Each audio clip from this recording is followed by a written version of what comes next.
બોડેલીમાં 89 mm વરસાદ વરસ્યો અને વરસાદ વરસતા જ બોડેલીના પ્રવેશદ્વાર પાસેનો મુખ્ય બજારમાં પ્રવેશતા આખા જ રસ્તા પર કીચડ થઈ ગયું છે। અહીં પાલિકાની ધીમી ગતિની કામગીરીના કારણે લોકો હેરાન થઈ રહ્યા છે।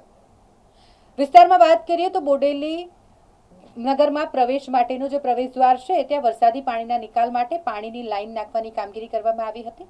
નગરપાલિકા દ્વારા લગભગ 9-10 દિવસ પહેલા અહીં ખોદકામ કરવામાં આવ્યું પાણીની લાઈન નાખવા માટે અને જે ખોદકામ બજારમાં પ્રવેશવાના મુખ્ય રસ્તા સુધી કરવામાં આવ્યું છે અને પછી પાણીની લાઈન ખોદ્યા બાદ તેના પર માટી પાથરી દેવામાં આવી। અત્યારે જ્યારે વરસાદ વરસી રહ્યો છે ત્યારે આખા જ રસ્તા પર કીચડ ફેલાયું છે। આજે ધીમી ગતિની કામગીરી નગરપાલિકા દ્વારા કરવામાં આવી રહી છે તેના કારણે હાલાકી ભોગવવાનો વારો સામાન્ય જનતાને આવી રહ્યો છે।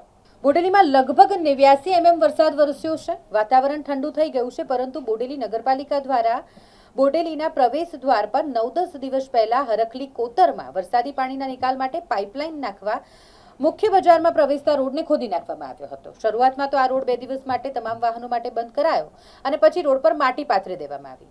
જે વરસાદને કારણે રોડ પર પાથરેલી માટી હાલ કીચડ થઈ ગઈ છે એટલે રોડ પરથી પસાર થતા વાહન ચાલકોને હાલાકી પડી રહી છે।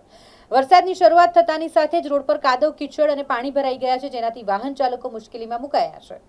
નગરપાલિકાની આ ધીમી ગતિની કામગીરીને લઈને સ્થાનિક લોકો રોષે ભરાયા છે। અનેક સવાલો ઊભા થઈ રહ્યા છે। વહેલી તકે ડામર પાથરીને પ્રવેશદ્વારનો રોડ ઝડપથી બનાવવામાં આવે તેવી લોકોની માંગ છે। 10 દિવસ પહેલા આ કોતરનું સમારકામ કરવા માટે નવી પાઇપો નાખવા માટે આટલો ભાગ આ રોડ પરનો મેઇન રોડ પરનો ભાગ ખોદી નાખવામાં આવ્યો હતો। 10 દિવસથી આ કામગીરી ચાલી રહી છે। અત્યારે ધૂળના ઢેફા ધૂળ ખૂબ ઉડી રહી છે। આ તો ગઈકાલે વરસાદ પડ્યો હોવાથી આ ધૂળ દબાઈ ગઈ છે। સામાન્ય રીતે આ 10 દિવસનું કામ અત્યારે પણ પૂર્ણ થયું નથી। નગરપાલિકાના ચીફ ઓફિસરને અને પ્રમુખને નમ્ર વિનંતી છે કે પ્રજાહિતમાં આ તાત્કાલિક રોડ કમ્પ્લીટ કરવામાં આવે કારણ કે આ બોડેલીમાં આવવા જવાનો એક જ રાજમાર્ગ છે ઇનકમિંગ અને આઉટગોઈંગ બોડેલીનો એક જ રાજમાર્ગ હોવાથી આને તાત્કાલિક સમારકામ કરીને કમ્પ્લીટ રોડ કરવામાં આવે ડામર પાથરીને। ચોમાસાની એન્ટ્રી થઈ ગઈ છે સ્પીડમાં કામગીરી થાય એવું પબ્લિક ઈચ્છી રહી છે। દુર્ભાગ્યવશ બોડેલીની પ્રજા ખૂબ જ સહનશીલ છે। ઓથોરિટીની સામે કંઈ બોલતી નથી બોડેલીની પ્રજા એ પણ હકીકત છે। ના છૂટકે વિપક્ષની ભૂમિકા અમારે ભજવવી પડે છે।